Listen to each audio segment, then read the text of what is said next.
Railway station پر بیٹھے اپنی train آنے کا انتظار کر رہے تھے اور یہ پہلی بار تھا جو مجھے بہت ہی عجیب محسوس ہو رہا تھا۔ مجھے عجیب اس لیے محسوس ہو رہا تھا کیونکہ آج عید کا دن تھا۔ عید سے پہلے ہم نے بہت کوشش کی کہ ہمیں ٹکٹس مل جائے، لیکن ہمیں ٹکٹس نہیں ملے، اور لے دے کے ایک عید کا دن ہی تھا جس میں ہمیں ٹکٹس ملے تھے۔ میں نے اماں سے کہا بھی تھا کہ اماں بہت عجیب لگتا ہے کہ ہمارا عید کا دن بھی ٹرین میں گزرے، لیکن اماں کو تو ہر حال میں اپنے میکے جانا تھا۔ اماں میکے جانے کے لیے اس قدر پرجوش تھی کہ انہیں اس بات سے کوئی فرق نہیں پڑتا تھا کہ عید کا دن ہے یا 14 اگست کا۔ اماں کو تو بس اپنے میکے والوں سے ملنا تھا جن سے وہ پچھلے 20 سالوں سے نہیں ملی تھی۔ اماں نے ابا سے پسند کی شادی کی تھی جس کی وجہ سے ان کے گھر والے ان سے ناراض تھے اور ابا کے گھر والے ابا سے ناراض تھے، لیکن دونوں نے سب کی ناراضگیوں کی پرواہ کیے بغیر شادی کر لی تھی اور ایک خوشگوار زندگی گزار رہے تھے۔ پھر ابا بھی دنیا سے رخصت ہو گئے۔ 2-3 سال تو یوں ہی گزر گئے۔ پھر اچانک اماں کو اپنے میکے کی یاد ستانے لگی اور سوچا کہ اب تو ابا کی محبت کی زنجیر بھی ان کے پیروں میں نہیں ہے، تو ملنے میں کوئی حرج نہیں۔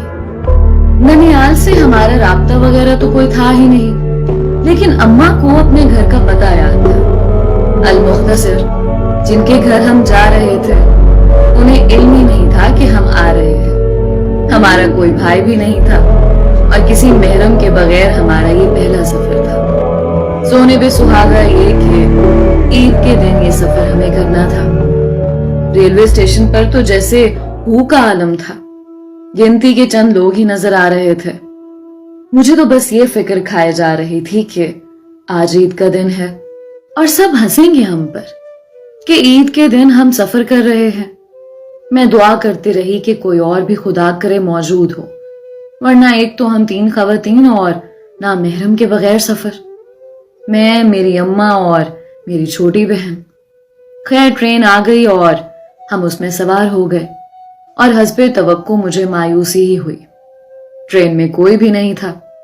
راولپنڈی اسٹیشن سے جب ٹرین چلی تو تھوڑا آگے جا کر ایک بابا جی ٹرین میں سوار ہوئے تو میری جان میں تھوڑی سی جان آئی کہ ہمارے علاوہ بھی کوئی ہے جو عید کے دن سفر کر رہا ہے۔ میرا اعتماد بابا جی کو دیکھ کر تھوڑا بحال ہوا تھا۔ میں کھڑکی سے باہر کے نظارے کر رہی تھی۔ کافی سارے بچے تھے جن کے ہاتھوں میں سوئیاں تھیں اور وہ محلے میں پہنچاتے جا رہے تھے۔ زیادہ تر بچے ہی نظر آ رہے تھے جو تیار ہو کر ایک گھر سے دوسرے گھر سوئیاں پہنچانے کا کام سر انجام دے رہے تھے۔ میں نے بیزاری سے کھڑکی سے نظریں ہٹا لی اور شہاب نامہ اٹھا کر پڑھنے لگی۔ ابھی میں نے 1-2 صفحات ہی پڑھے کہ لاہور کا اسٹیشن آ گیا۔ کھڑکی سے ہی مجھے ایک نوجوان دکھائی دیا جو موبائل فون پر کسی سے باتیں کرنے میں مشغول تھا۔ اس کے کاندھے پر بیگ لٹک رہا تھا۔ پورے لاہور اسٹیشن میں وہ ایک ہی مسافر تھا جو شاید ہماری طرح عید کے دن سفر کرنے والا تھا۔ میں نے دیکھا وہ ہماری ہی بوگی میں سوار ہو چکا تھا اور اپنی سیٹ ڈھونڈ رہا تھا۔ میں تھوڑی پریشان ہوئی کیونکہ وہ ٹکٹس کو ہاتھ میں پکڑے سیٹ نمبر کو ڈھونڈتا ڈھونڈتا ہمارے قریب آ چکا تھا، تو میرا دل تیزی سے دھڑکنے لگا۔ اس نے ایک نظر سیٹ کی طرف دیکھا اور پھر میرے بالکل سامنے کھڑکی والی سائڈ پر بیٹھ گیا۔ اس کے اس طرح بالکل سامنے بیٹھنے پر میں الجھن کا شکار ہو گئی تھی۔ میں نے کوہنی سے اماں کو ہلایا اور اماں کے کان میں سرگوشی کی کہ اس لڑکے کو بولیں کہ پوری بوگی خالی ہے، کہیں بھی جا کے بیٹھ جائے، ضروری نہیں ہے کہ ہمارے سامنے بیٹھ کر ہمارا منہ چڑھائے۔ اس سے پہلے کہ اماں کچھ بولتی، اس لڑکے نے بہت ہی شائستہ انداز میں اماں سے سلام کیا اور فوراً سے بیشتر اماں کو لاہوری چرگا کھانے کی بھی آفر دے دی۔ بس پھر کیا تھا، اس نے اماں کی دکھتی ہوئی رگ پر ہاتھ رکھ دیا تھا۔ لاہوری چرگے کا سن کر اماں کے منہ میں پانی آ گیا اور فوراً سے اماں نے حامی بھر لی اور اس لڑکے نے لاہوری چرگا آرڈر کر دیا۔ میں تو اماں کا منہ تکتی رہ گئی۔ بس پھر کیا تھا، اماں اس لڑکے کا شجرہ نسب پوچھنے لگی۔ لڑکا بھی اماں سے ہنس ہنس کے باتیں کرنے لگا